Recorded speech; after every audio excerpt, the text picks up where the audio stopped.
สบายดีพี่น้องเอ้ยฝ่าฝนแล้วมันนี่นะเนี่ยมาหน้ากับว่าฝนเพิ่งดูฝนตกดึงดึงนี่แหละเพราะว่ายำให้ยำหน้ากำลังฝนตกเด้อพี่น้องเด้อยังดูอากาศเย็นสบายสาวหน้า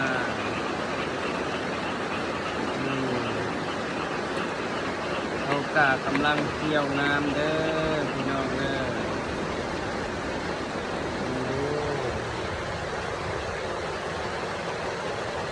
ตัวงัวตัวควายยังมาเลี้ยงควายเนาะข้างหน้า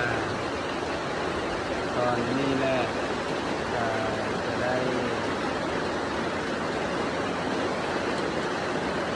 ถ่ายรูปถ่ายวิดีโอ